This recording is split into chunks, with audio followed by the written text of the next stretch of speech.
No Evangelho de Jesus Cristo, segundo Lucas, capítulo 8, uma palavra que falou muito comigo essa semana. Eu compartilhei com os irmãos lá em Mauá e quero compartilhar com os irmãos aqui nessa noite, permitindo o Senhor. Lucas, capítulo 8, a partir do versículo 40.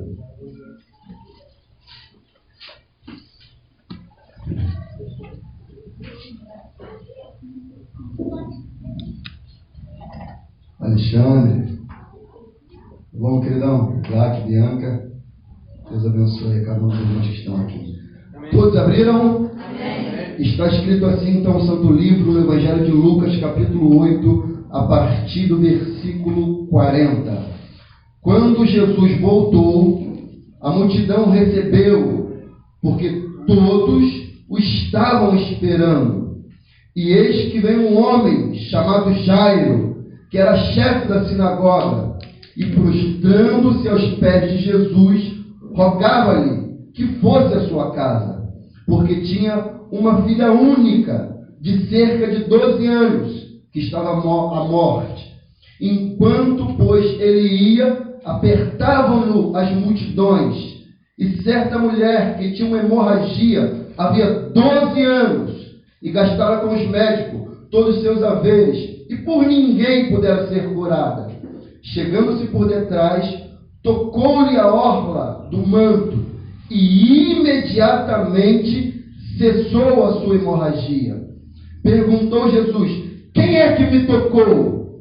Porque todos negassem, disse-lhe Pedro: Mestre, as multidões te apertam e te oprimem. Mas disse Jesus: alguém me tocou, pois percebi que de mim saiu virtude. Aleluia. Então, vendo a mulher que não podia ocultar-se, aproximando-se, tremendo e prostrando-se diante dele, declarou-lhe perante todo o povo a causa porque ele havia tocado, e como fora imediatamente curada. E disse-lhe ele: filha, a tua fé te salvou. Vai-te em paz. Enquanto ainda falava, veio alguém da casa do chefe da sinagoga, dizendo: a tua filha já está morta, não incomode mais o mestre. Jesus, porém, ouvindo, respondeu-lhe: não temas, crê somente, e será salva. Tendo chegado a casa, a ninguém deixou entrar com ele, senão Pedro, João, Tiago e o pai e a mãe da menina. E todos choravam e pranteavam. Ele, porém, disse: não choreis, ela não está morta, mas dorme. E riam-se dele, sabendo que ela estava morta. Então ele, tomando-lhe a mão, exclamou: menina, levanta-te. E seu espírito voltou, e ela se levantou, e imediatamente, aleluia, e Jesus mandou que lhe dessem de comer. E seus pais ficaram maravilhados. E ele mandou-lhe que a ninguém contasse o que havia sucedido. Amém? Até aqui tem a bondade. Aleluia.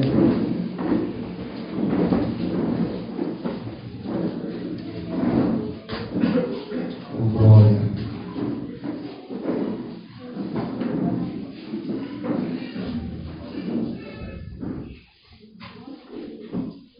Amado, o tema da minha palavra nessa noite é em busca de milagre. Amém? Amém. Amém ou não? Amém. Falei em busca de milagre, irmão. Amém. Se você não tem milagre para receber, eu tenho. Eu tenho. E se tem uma coisa que um servo do Senhor necessita, precisa, é de fé para acreditar em milagre. Porque eles existem. E a Bíblia diz que o justo viverá da fé. Viverá da fé. E essa palavra mexeu muito comigo em dois sentidos. Qual? Nessa semana eu vi um filme, quando eu tenho tempo, eu gosto de filmes. Eu vi um filme, não sei quem viu. O filme chama-se Beleza Oculta. Will Smith, quem viu esse filme? Ninguém? Quem? Tu viu, Wilson? Wilker, é o Wilker, né? O Wilker, isso. Então o Wilker viu. Eu e o Wilker. É um filme interessante. Eu gosto de filmes de drama, de história, histórias antigas. É um filme que conta uma história de um pai bem-sucedido, trabalhador, tem uma família tradicional, pai, a esposa e filhos, no caso dele, filha. E a filha dele é acometida de uma enfermidade raríssima, raríssima. E, infelizmente, a filha dele vem a morrer. E quando a filha daquele homem vem a morrer, o mundo desaba na cabeça daquele homem. Desaba. Aquele homem que era alegre, espontâneo, feliz, dinâmico, bem-sucedido, bem-quisto na sociedade, um homem de muitos amigos, um homem influente, um homem que era feliz no matrimônio, profissionalmente, um homem que era feliz, realizado. Quando ele vê a sua filha morrer, ele muda. Ele muda. E aí ele passa a escrever cartas para as pessoas. E ele escreve 3 em especial. Uma para a morte, uma para o amor e uma para o tempo. E aí os amigos deles, querendo trazer aquele homem à existência de novo, contratam atores representando o amor, o tempo e a morte. Para de alguma maneira tentar trazer aquele homem à existência com aquilo que aconteceu com ele. Amado, tem pessoas aqui que são pais, outros não. E quem é pai sabe, amado. Eu confessei isso lá com os irmãos em Mauá, e quando eu falo isso eu me emociono. Primeiro que eu sou humano e sou um homem extremamente sensível. Então há um coração que bate aqui. Querido, se eu perdesse um filho meu, ou no caso da minha filha, a semelhança do homem, eu não sei o que seria de mim. Eu não sei. Só quem perdeu um filho é que pode dizer isso daí. Eu não sei se alguém que passou por essa experiência. Mas só quem perdeu um filho pode mencionar ou tentar dimensionar a dor que é. Por isso que o caso de Jó na Escritura é um caso único e específico. Você não vê casos semelhantes ao de Jó na Escritura. Ele não perdeu um, ele perdeu 10. 10 caixões, 10 covas. E possivelmente, no mínimo, 5 coveiros para fazer o velório, o sepultamento. E nessa semana, o anjo do concerto visitou Eloá. Visitou ela. Ela estava demais da conta. Mas demais! Além! E a mentira da iniquidade, igual em Gênesis capítulo 6, foi aumentando. E eu ali, a semelhança do Todo-Poderoso, vou ter que pegar essa garota. Vou ter que pegar. Tive que fazer isso. E aí eu peguei meu Havaiana tamanho 43. Mano, não é de pau, é de borracha. E quem é pai sabe, o Havaiana, amado, você pode dar, não deixa marca não. Você não pode bater uma marca. A Bíblia diz, corrija teu filho com vara. Não é pecado não, tá não, amado? Não é pecado não. Que isso? Pai, só batendo no filho. Bati. Aí tem umas 2 chineladas nela. Aquela coisa toda. Quietinha. Mas, amado, imagina como que eu fiquei depois da parte da tarde. Meu dia acabou, eu fiquei pensando só naquilo. Porque eu fiquei pensando, como que ela vai me receber quando eu chegar? Será que ela vai me abraçar como é de comum? Será que ela vai me beijar? Quando eu chego, amado, em casa, é ela que abre a porta para mim. Pelo menos ela tenta, às vezes, abrir. Quando está encostada, ela consegue. Mas quando está fechada, ela tenta, deixa a chave para lá e para cá. A porta quase caiu no jantar dela. Então é ela que me recebe. Eloá é muito prestativa. Ela pede para tirar meu sapato, ela pega a bolsa. Se eu tiver com bolsa de mercado, ela pega, bota lá na cozinha. Se eu terminar de almoçar, jantar, seja lá o que for, ela pega meu prato, coloca na pia. Ela vai ser uma esposa zelosa. E eu fiquei pensando nisso, eu falei, será que ela vai me receber, como é de comum, ou ela vai sentir medo de mim?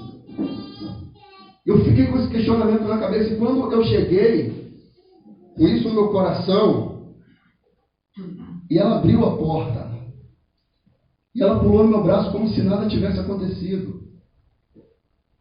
E eu fiquei assim, pensando, eu abracei ela, aí passou-se o tempo, eu pedi perdão a ela, perdoa papai, mas papai teve que corrigir você, Lolo. Você não para, você é muito teimosa. Não, tá bom, papai. Ela esqueceu.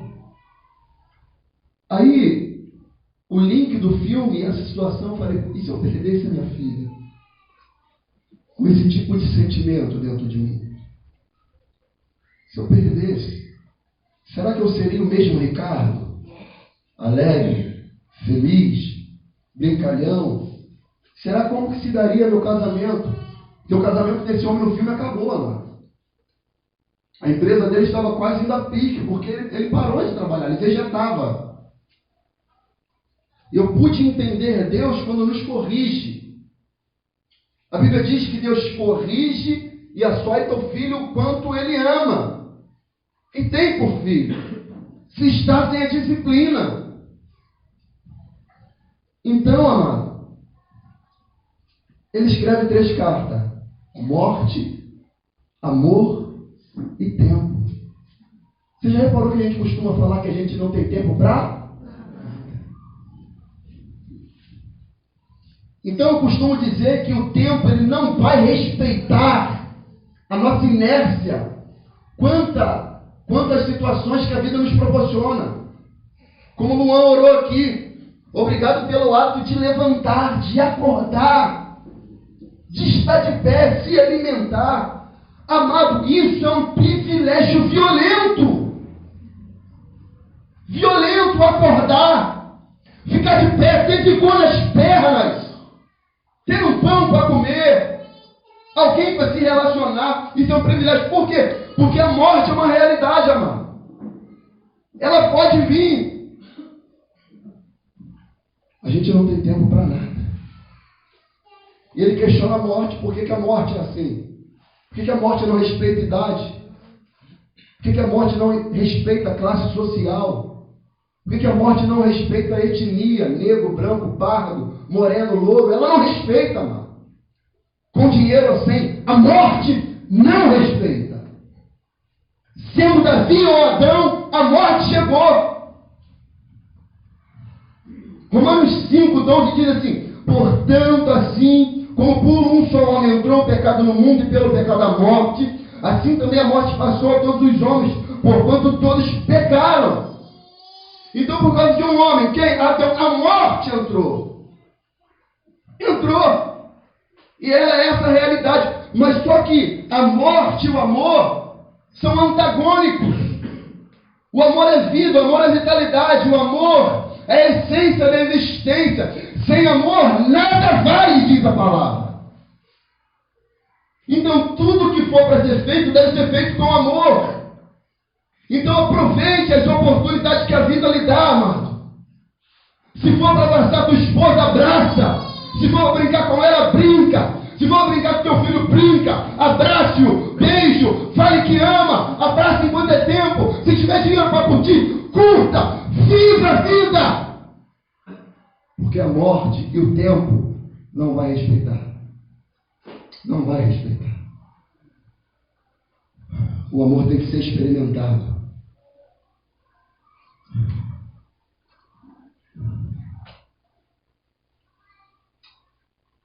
Eu falei, Eloá, eu te amo, minha filha. E esse texto aqui fala de 2 realidades. De uma menina e uma mulher. Uma que para os outros já estava morta. E a outra, a vida estava se perdendo. Estava indo. E aqui eu entro no texto, versículo 40. A Bíblia diz: quando Jesus voltou, a multidão recebeu, porque todos estavam esperando. Então aqui acontece uma situação, qual? Jesus ele voltou. Da onde que ele voltou? O texto sagrado fala, versículos anteriores, que Jesus atravessa o outro lado e chega em Gadara. Quando ele chega em Gadara, no cemitério, tem um homem lá. Outro texto diz que são dois gadarenos. Mas não interessa se é dois ou se é um. O que importa é que tem um homem lá, possesso de demônios, e que ninguém podia passar por lá. Jesus chega lá e expulsa, acaba, destrói, aniquila aqueles demônios que possuía aquele homem, tirava daquele homem a humanidade, a ponto de quando aquele homem está são, em consciência, ele falou: Senhor, eu vou te seguir. Cristo fala o que para ele? Não, volta para a tua casa.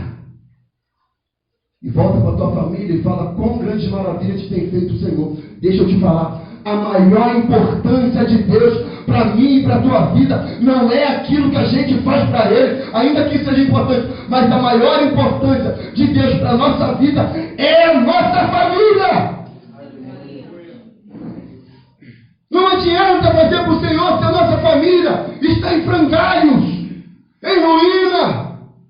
E Jesus voltando dali, destruir os demônios, aniquilar, acabar, lançar eles no abismo, que esse é o fim de Satanás e seus demônios, é ser lançado no abismo. E ele volta. A Bíblia diz que ele volta, a multidão o espera. Sabe o que é isso aqui? O mundo espera a volta de Jesus. O mundo caído em pecado, em mentira, em toda sorte de pecado. O mundo ainda assim espera a volta de Cristo, amado. Espera, Diego. Aconteceu há 2 semanas atrás, se eu não me engano, em São Paulo. O tempo mudou de maneira repentina. O dia virou noite. Quem viu isso aqui? Vocês viram? Eu não sei se foi por volta das 14 horas. O dia, estou falando de luz, de céu azul. O dia se tornou noite. E houve um desespero na cidade de São Paulo. A metrópole que faz o Brasil andar. Houve um desespero. Começou-se a falar por pessoas e por mensagem do WhatsApp: meu Deus, Jesus vai voltar, está acabando, é o apocalipse, o dia virou noite, está esquisito. O mundo espera a volta de Jesus. Aleluia. Que dirá a igreja? Que dirá a noiva? A noiva tem que estar bradando, cantando e falando: Maranata, ora vem, Senhor Jesus, cumpre a sua promessa, vem buscar a tua noiva. Aleluia. A noiva tem que estar dessa maneira, porque o mundo também aguarda, ainda que em pecado. Nós esperamos Jesus voltar. Por quê? Porque a Bíblia diz que quando esse gadareno ele sai dali, ele volta para sua família e vira um missionário. Ele prega em 10 cidades, Decápolis, 10 polis, cidades, 10 cidades. Então, a fama de Jesus percorreu. Então, quando Jesus chega aqui, todo mundo sabia quem era Cristo. Todo mundo sabia que Cristo tinha colocado um homem com 6.000 demônios em sã consciência. Eles falaram: ele vai passar por aqui, ele está vindo aqui, eu sei que ele está aqui, ele pode mudar o quadro, ele pode mudar a minha situação, ele tem poder, de fato, algo tem diferente nele, eu vou aonde ele está, se possível eu vou tocá-lo, se possível suplicar algo da parte dele, porque eu não sei, mas eu acho que ele é Deus. Aleluia. E esse homem aqui, está chamado Jairo, entendeu isso. E Deus falou algo comigo nesse texto aqui que eu já preguei algumas vezes. O 41 diz: eis que veio um homem chamado Jairo, que era chefe da sinagoga, e prostrando-se aos pés de Jesus, rogava-lhe que fosse à sua casa. Amado, deixa eu falar, o nome Jairo é de origem hebraica. A etimologia do nome Jairo é hebraica e significa aquele que Deus ilumina. Jairo tipifica Israel, Jairo tipifica os religiosos. Deixa eu falar, assim que Jesus estiver para voltar, haverá um avivamento. Deus vai abrir a visão dos religiosos, daqueles que têm o monopólio do poder, que deturparam a palavra de Deus. Haverá pessoas que têm um rebanho violento, grandioso atrás, que Deus vai abrir a visão e vai se prostrar ao nome de Jesus e vai adorá-lo. Isso vai acontecer. Vai acontecer. Lembra Paulo? Um erudito, um poliglota, um homem religioso, aprendeu aos pés de Gamaliel. Ele entende que os cristãos estão crescendo sobremaneira e ele, por religiosidade, prendia e matava. Só que em Atos capítulo 9, aconteceu que um dia, esse homem indo, a Bíblia diz que tem uma grande luz, que ofuscou o brilho do sol. Oh, aleluia. Não foi o sol que a gente vê, foi um outro sol, que é maior do que todo sol, é o sol da justiça, é Cristo Jesus. A luz de Cristo brilhou na vista de Paulo, e Paulo falou: Senhor! E ele cai no cavalo, e ele se arrepende, e ele que era Saulo passou a ser Paulo, que significa pequeno, porque Paulo entendeu: agora quem é grande não sou eu, quem é grande é ele. Paulo entendeu quão bem agora é que ele cresça e que eu diminua. Porque Paulo entendia que Cristo era Senhor, iluminou a visão de Paulo. Acontecerá um poderoso avivamento em que eu creio, em que esses pastores, líderes de religiões deturpadas, que torcem a palavra de Deus, quando eles entenderem que a morte está lá dentro, eles vão suplicar por vida. Eles vão suplicar. E alguns vão se arrependendo. E a gente tem que entender isso. Sabe por quê? Enquanto a vida, há esperança. E nós não somos juízes. Quem é juiz é Deus. E até a igreja de Laodiceia, ainda que deturpada, ele chama de igreja. A igreja mais profana, porém, com todo tipo de dom, que é a igreja de Corinto, ele ainda chama de igreja. Sabe por quê? Porque quem cuida da igreja é Deus. Porque a igreja não é a esposa do pastor, a igreja é a esposa de Cristo. Então quem cuida dela é Cristo. Sabe por quê? Que eles vão submeter, que eles vão entender que a lei mata o projeto de Deus. Que isso, pastor? Versículo 42. Porque tinha uma filha única, de cerca de 12 anos, que estava à morte. Enquanto, pois, ele ia, apertavam as multidões. Jairo só procurou por Jesus, se prostrou diante de Jesus, adorou Jesus, porque ele viu que a filha dele de 12 anos estava à morte. Por que 12? Por que não 14? Por que não 13? Por que 10? Por que 12? Porque aqui tipifica Israel, as 12 tribos de Israel.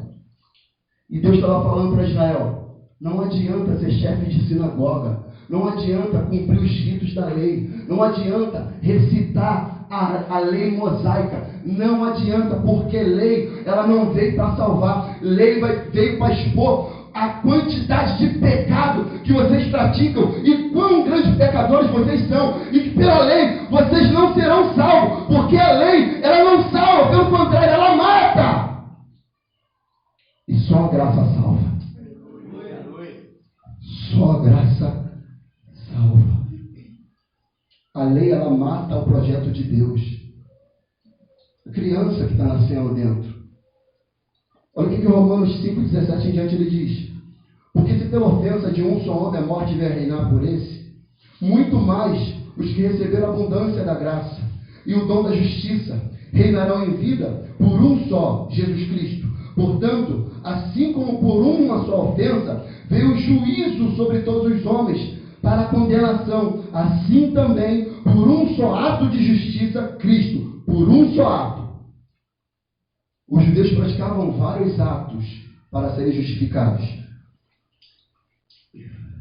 Por um só ato de justiça veio a graça sobre todos os homens para justificação e vida. Sobreveio, porém, a lei para que a ofensa abundasse. Mas onde o pecado abundou, superabundou a graça de Deus, para que assim como o pecado veio a reinar na morte, assim também viesse a reinar a graça pela justiça para a vida eterna por Jesus Cristo, nosso Senhor. Jairo entendeu. Igreja cristã, vozes da verdade. Não adianta rito religioso, não adianta ato mecânico, não adianta falar, Deus, eu faço isso, aquilo, eu faço, eu mereço. Deus, eu sigo a risca, a escritura, eu medito nela de dia e de noite. Então, Senhor, tem que me atender. Querido, Deus nos atende, é por graça.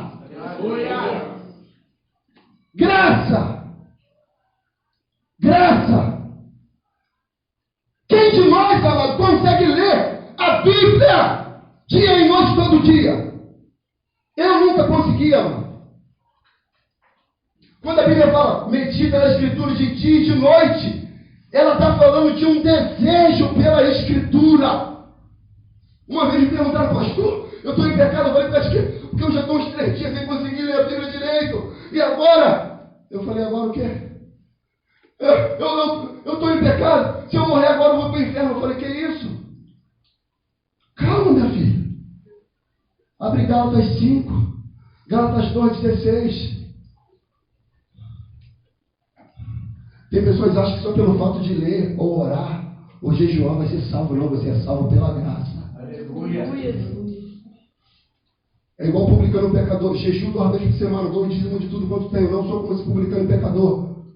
Adúltero, profano. Ele orava de si para si. Eu oferto, eu prego, eu canto, eu louvo, eu toco, eu faço, eu visito, isso e aquilo. Então eu mereço. Você não merece nada. Tudo que você tem é por graça. Por graça. Por graça. E Jairo entendeu. Israel está morta por causa disso. Por causa da incredulidade.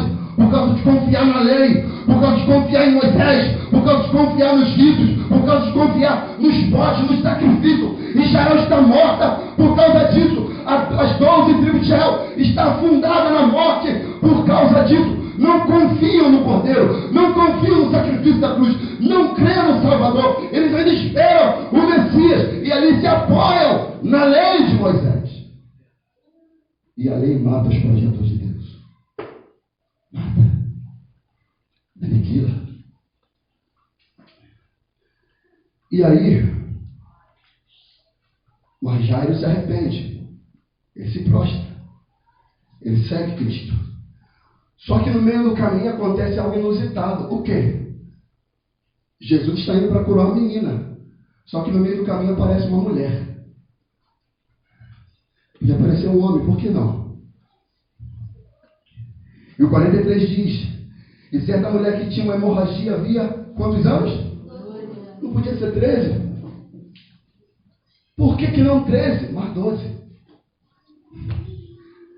Certa mulher que tinha uma hemorragia havia 12 anos e gastara com os médicos todos os seus haveres e por ninguém pudera ser curada. Que mulher é essa aqui que aparece que não tem nome? Que mulher é essa aqui que não fala a sua idade? Simplesmente diz que ela tem 12 anos, que o sangue está escorrendo. Querido, certamente essa mulher poderia estar com anorexia. Certamente aquela mulher estava magra, anêmica, pálida, apática. Certamente aquela mulher cedia.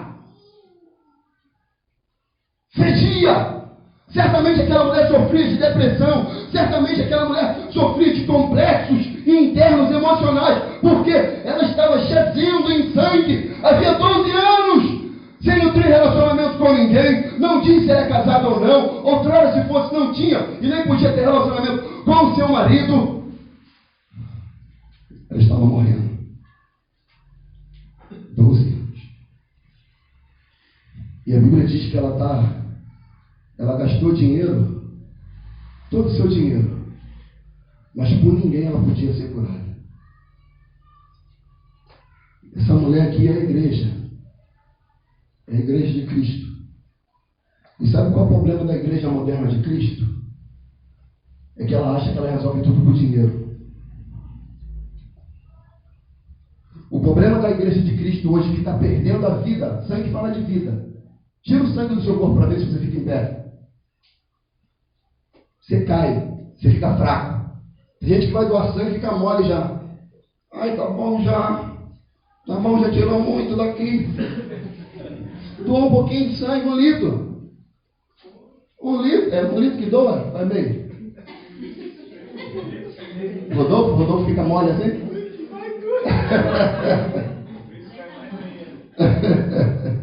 Jorge, se tirar sangue já era, né, papai?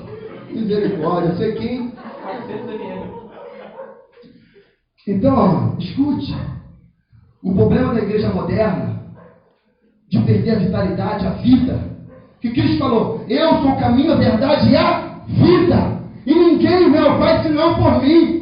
O problema da igreja moderna, brasileira, atual, contemporânea, é que ela acha que resolve todos os problemas com dinheiro. É ar-condicionado, é granizo, é porcelanato, é luz, é giroflex, é igreja preta. Porque agora o negócio é a igreja preta. A moda agora é a igreja preta. Se fosse aqui, como é que eu ia aparecer? Tem que botar a blusa branca o tempo todo. O problema danado. Se não sorrir, então é que não vê. Se a bola do olho não tiver clarinha, um maluco. Então agora a igreja é assim. Tiraram o modelo lá da Austrália, lá de igreja preta, de luz, de fumaça, de som tocando, estrondando, os crentes se emocionar, ter frisson. Deus está aqui, o Espírito Santo está movendo. Olha só, Deus! E gasta milhões de reais nisso daí, achando que isso dá vida. Está perdendo a própria vida.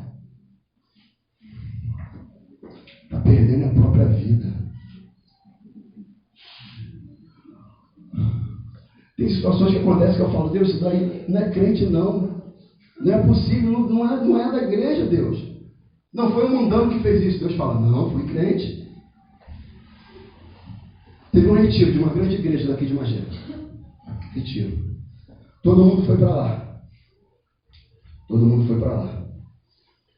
E um rapaz casado, ele e sua esposa eram grandes amigos de 2 casais na igreja. Só que todo mundo está lá no retiro. Ele é taxista. E aí, esse casal, que ele é grande amigo, os maridos ficaram lá. E ele falou: eu vou ter que sair, que eu tenho que ir na casa do pastor resolver um negócio lá. Elas falaram: eu vou contigo. As 2 mulheres: eu vou contigo. E os maridos: banana? Pode ir, amor. Vai. Vírgula, que a negona entra no carro sozinho com alguém. Vírgula. Vírgula. Vai. Uber do cão. Uber do cão. Não, do cão, você é de Deus, varão. Tem um Uber ali. Tem um Uber ali, ó. Você é de Deus, varão, ou você é do cão? Luz ou treva? Conclusão, amado, conclusão. E olha para onde que ele foi: para a casa do pastor. Ferirei o pastor, dispersarei as ovelhas. Alguém imagina o que aconteceu lá na casa do pastor? Quem leu o final desse filme aí? Rolou o que lá? Viram o filme e comeram pipoca. Ficaram orando. Imagina a forma da oração.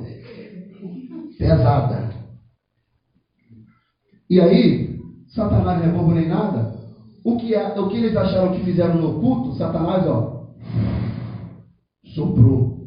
Escândalo na igreja. Vários membros saindo da igreja. Os maridos das 2 querendo matar o camarada. Por quê? Por causa disso. Acham que é dinheiro. Acha que é festa, e igreja preta, um jovem que faz o culto, fumaça, e dança, e música, 1h30, 2 horas de música, 15 minutos de mensagem, e mais 20 minutos de música, e acaba o culto, perdendo-se a vida, a igreja. O problema da igreja moderna é confiar no Deus errado. A Bíblia diz que ela gastou seu dinheiro com vários médicos e por ninguém pudera ser curada. A Bíblia diz em Mateus 6,24 que ninguém pode servir a Deus, senhores, porque há de odiar um e amar o outro, há de dedicar-se a um e desprezar o outro. Não pode servir a Deus e a mamão. Apocalipse 3,17 diz: porquanto dizes, rico sou e estou enriquecido e de nada tenho falta, e não sabe que és um desgraçado, miserável, pobre, cega e nu. É essa a característica dessa igreja. Estou enriquecido, de nada tem falta. Aqui tem luz piscando, tem tudo de preto, tem os microfones, som da melhor geração, tem tudo, menos a presença de Deus. Confiam no dinheiro. Estou enriquecido e de nada eu tenho falta. De nada. Isaías diz assim: e vós todos que tendes sede, vinde às águas, e os que não têm dinheiro, vinde comprai. Sim, vinde comprai, sem dinheiro, sem preço, vinho e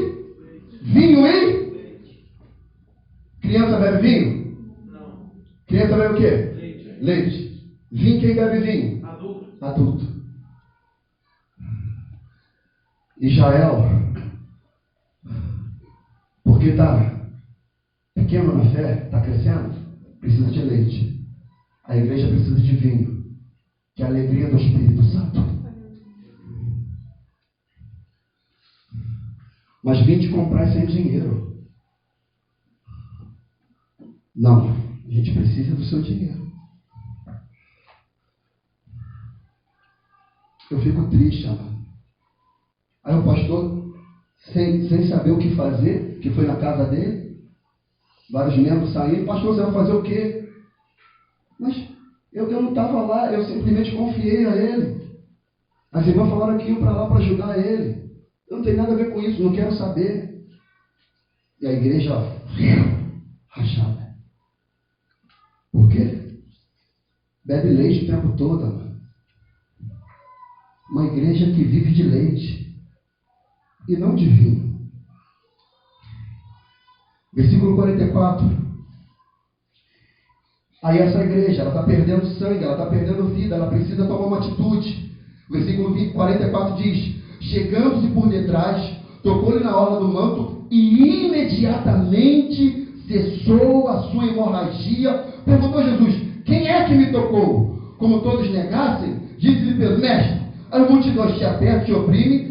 Mas disse Jesus: alguém me tocou, pois bem percebi que de mim saiu virtude. Ainda que essa igreja esteja assim, ainda que essa igreja esteja perdendo vida, chegará o momento em que ela tomará uma atitude, e ainda que timidamente, ela vai buscar a Deus, ela vai tocar em Jesus, ela vai entender que ela precisa de Cristo Jesus, e essa igreja vai se humilhar diante de Jesus.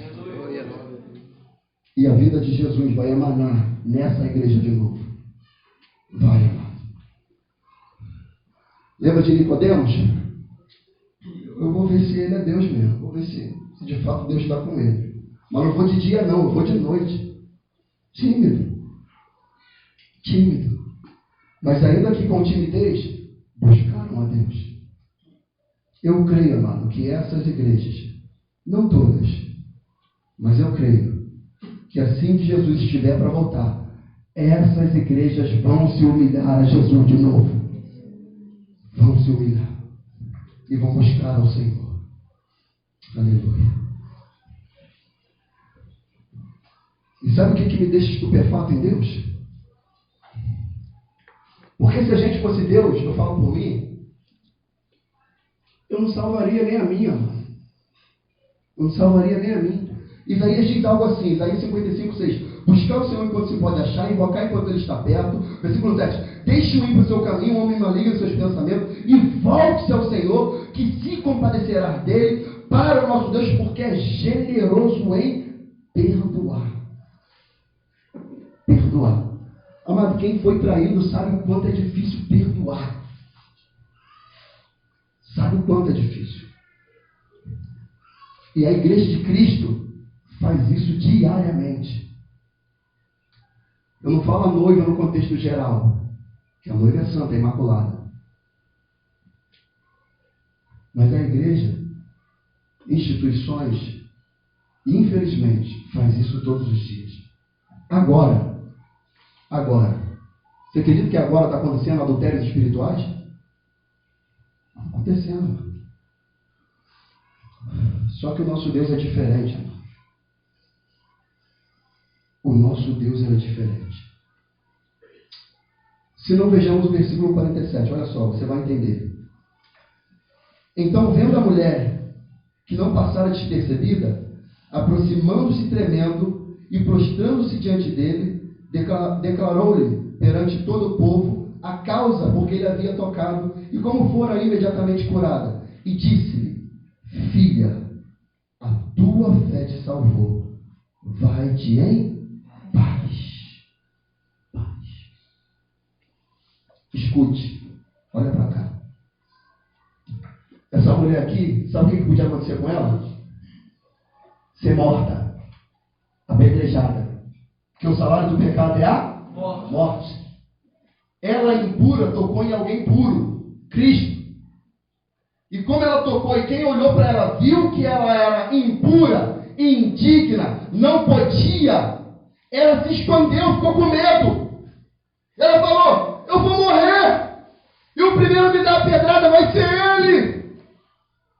Que tem gente que é assim, Deus acha que Deus é um carrasco, um tirano, que está com uma foice na mão, um machado na outra, um arco e flecha cruzado nas costas, e fala: vou matar esses miseráveis, vou aniquilá-los.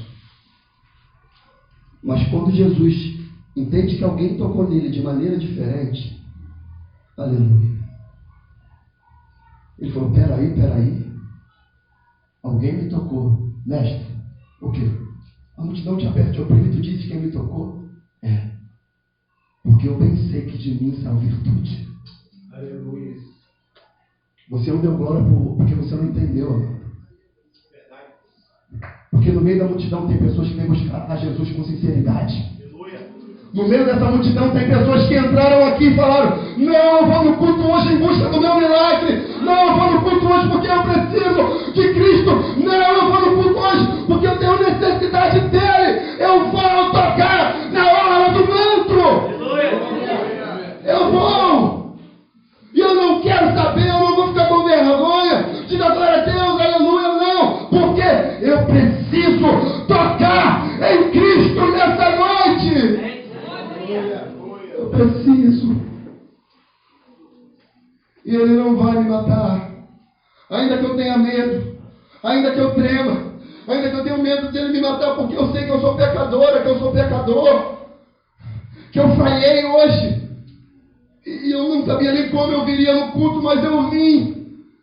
Eu tenho medo de alguém se levantar e apontar e acusar o meu pecado. Mas Jesus olhou para ela e disse: filha. Imagina o carinho de Jesus, amado. Imagina o carinho de Jesus. Pregando lá em Mauá, quando eu cheguei nesse momento aqui, nesse texto, Valentina veio na minha direção. Valentina. Aí eu estendi o braço para ela, ela veio no meu colo. Eu entendi que Cristo ele faz assim com a sua igreja, com a sua noiva. O carinho de Deus para a sua igreja é de pai para filha. Quando eu cheguei em casa e ela viu que era eu, ela meteu a mão na chave, ela tentou abrir de tudo quanto é jeito. Quando ela abriu, ela disse: pai. Eu disse: filha. E peguei ela no colo. Sabe o que é isso? É o amor de Deus. Aleluia. E a Bíblia diz que o amor de Deus nos constrange. Nos constrange, amado.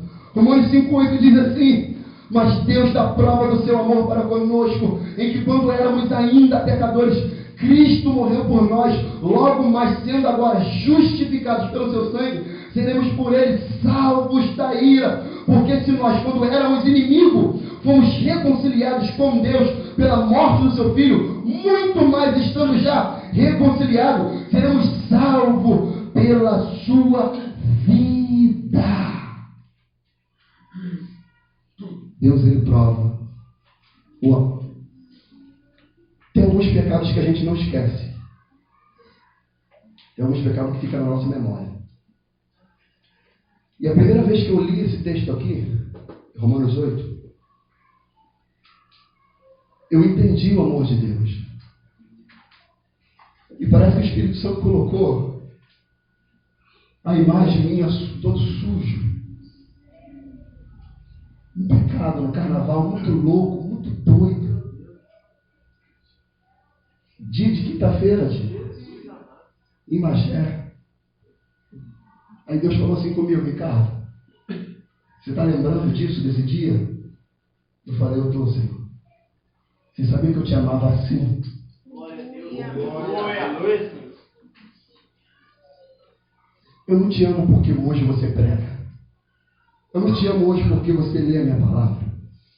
Eu não te amo hoje nem porque você dobra seu joelho e ora.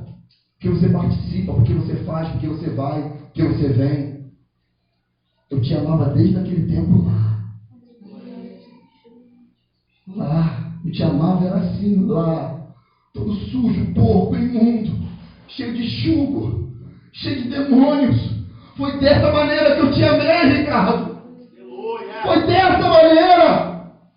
É por isso que Paulo escreveu a Coríntios, 2 Coríntios 5,14, ele fala: pois o amor de Cristo nos constrange, porque julgamos assim: se um morreu por todos, logo todos morreram, e ele morreu por todos, para que aqueles que vivam não vivam mais para si, mas por aquele que morreu e ressuscitou. É o amor de Deus. É o amor de Deus. E o amor de Deus não é para se entender, é para ser aceito. Sabe por que Jesus curou a mulher e depois ressuscitou a menina? Porque o intuito de Jesus não era curar a mulher. A mulher encontrou no meio do caminho. O propósito principal de Jesus era a filha de Jairo. Eu não vim senão as ovelhas perdidas da casa de Israel. O desejo de Deus é Israel. Só que pelo fato de Israel não crer, no meio do caminho Jesus encontrou a igreja. E a igreja acreditou. A igreja creu. E Jesus falou: eu vou curar a minha igreja. Porque ela se humilhou, ela se dobrou, ela creu em mim. Então eu vou curar. É a minha igreja. Aleluia. Israel não crê, por isso estava morta. Jairo creu. Sabe por que Jairo creu aqui? Porque chegará um tempo que Israel vai crer, mano. Hoje Israel não crê, mas chegará um tempo que Israel vai crer. E João 11:25 ele fala: não tinha dito, eu sou a ressurreição e a vida, e aquele que crê em mim, ainda que esteja morto, ele viverá. Israel no momento está morta na fé, mas no momento certo, Cristo irá ressuscitar Israel. Aleluia. A glória de Deus. Vai ser depois? Vai. Mas vai tornar a vida Israel.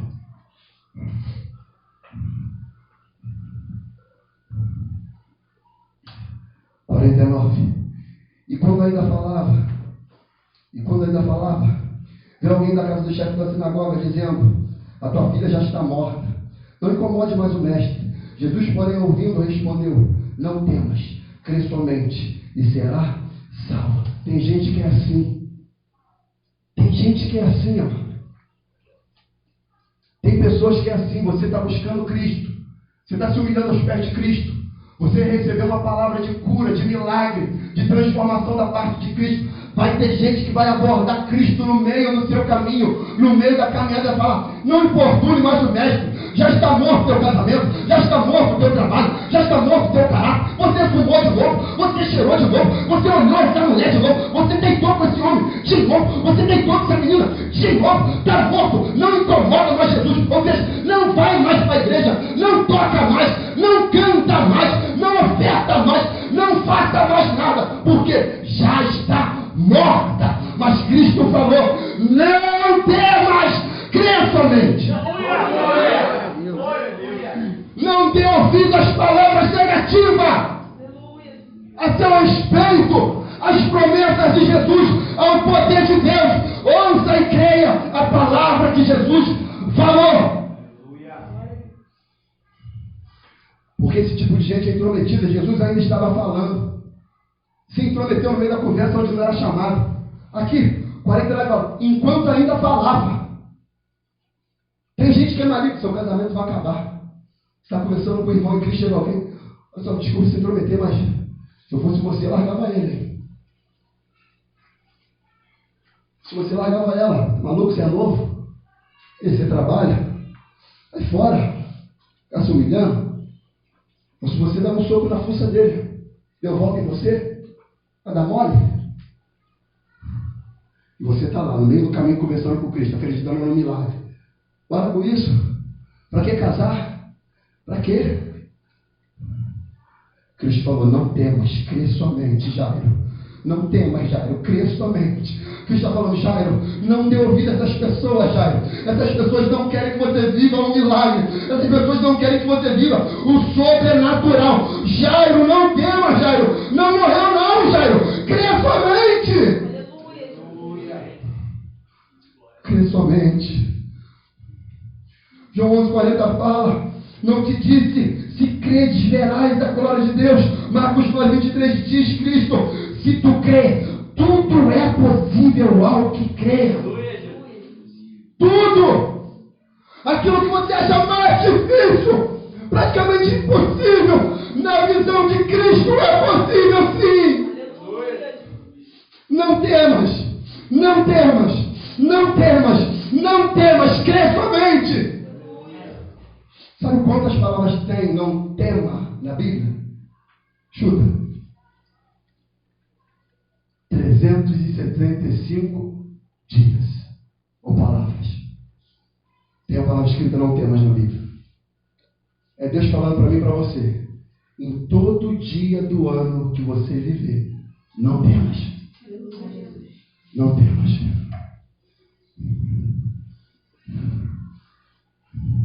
Eu já estou terminando. 51. E chegando a casa, ninguém deixou entrar com ele, senão Pedro, João, Tiago e o pai e a mãe da menina. E todos choravam e pranteavam. São falsas essas pessoas, amado. Essas pessoas são falsas. Acabaram de falar para Jairo, não incomode mais o mestre não. Crê somente. Aí foram acompanhando. Caraca, ele vai mesmo? Para quê, cara? Caraca, ele está indo para a igreja dela. Para quê? Aí quando chegam na casa de Jairo, a vida está entrando. Sabia que toda vez que você vem na igreja, a vida está entrando na tua casa? Você sabia disso, amado? Que toda vez que você entra naquela garagem ali, a vida está entrando na tua casa! Você olha na sua casa, meu Deus, a morte está lá. Mas toda vez que você pisa, a vida está entrando na tua casa. Está entrando. Todos choravam. Ele, porém, disse, não choreis. Ela não está morta, mas dorme. Aí, quando Cristo dá essa palavra, a Bíblia diz que eles riem. Estavam chorando. Do nada começou a rir. Falsos. E riam-se dele, sabendo que ela estava morta. Sabe o que é isso aqui? É gente que fala para você, teu irmão, tua irmã, teu filho, tua filha, teu marido, já está morto. Já está morto. Aí Cristo fala, está morto, não dorme. Aí Cristo fala, não, está morto não, só dorme. Aí eles aí Cristo, eles não estão mortos, eles estão dormindo. E eu vou lá para acordá-los. Eu vou lá para ressuscitá-los. Eu vou tocar neles. Eu vou trazer eles à vida de novo.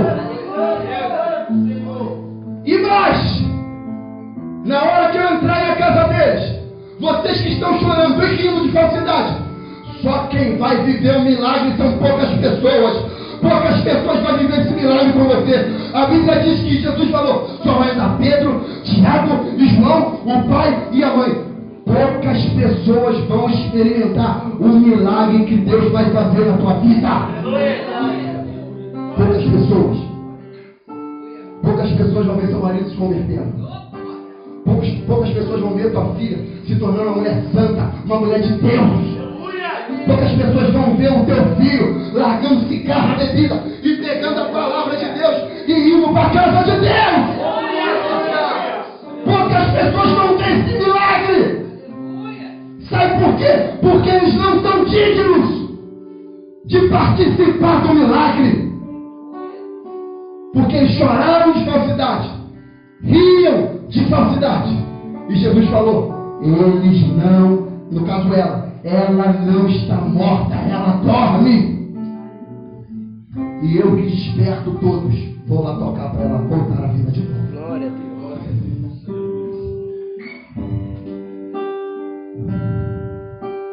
E riam-se dele, sabendo que ela estava morta. Sabe qual é a situação aqui? A Bíblia diz que Jesus tocou o espírito e voltou de novo para a menina. Ezequiel no vale dos ossos secos. Ezequiel 37, 3 em diante diz: e ele me perguntou, filho do homem, poderão viver estes ossos? Respondi, Senhor Deus, tu sabes.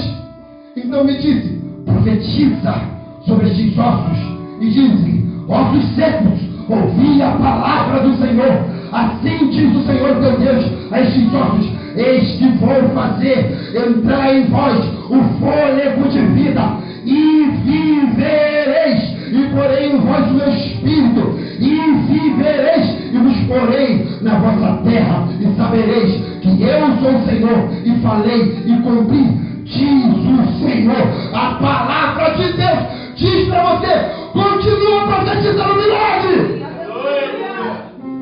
continua acreditando. O salmista disse, crie, por isso falei.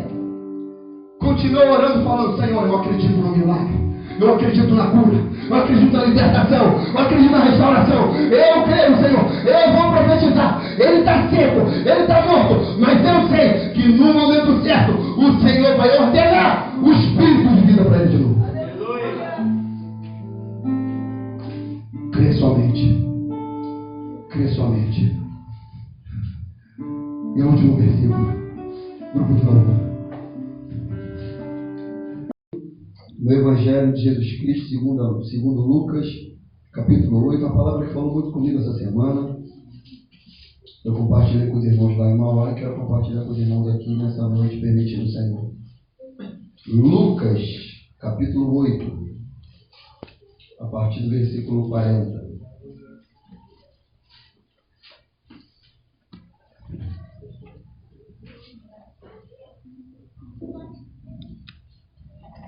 Alexandre, bom, queridão, Isaac, Bianca, Deus abençoe cada um dos irmãos que estão aqui.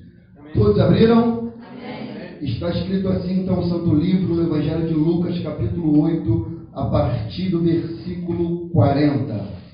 Quando Jesus voltou, a multidão recebeu, porque todos o estavam esperando. E eis que vem um homem chamado Jairo, que era chefe da sinagoga, e prostrando-se aos pés de Jesus, rogava-lhe que fosse à sua casa, porque tinha uma filha única, de cerca de 12 anos, que estava à morte. Enquanto, pois, ele ia, apertavam-no as multidões, e certa mulher que tinha uma hemorragia, havia 12 anos, e gastara com os médicos todos os seus haveres, e por ninguém pudera ser curada. Chegando-se por detrás, tocou-lhe a orla do manto, e imediatamente cessou a sua hemorragia. Perguntou Jesus, quem é que me tocou? Porque todos negassem, disse-lhe Pedro, mestre, as multidões te apertam e te oprimem. Mas disse Jesus, alguém me tocou, pois percebi que de mim saiu virtude. Aleluia. Então, vendo a mulher que não podia ocultar-se, aproximando-se, tremendo e prostrando-se diante dele, declarou-lhe perante todo o povo a causa porque ele havia tocado, e como fora imediatamente curada. E disse-lhe ele, filha, a tua fé te salvou, vai-te em paz. Enquanto ainda falava, veio alguém da casa do chefe da sinagoga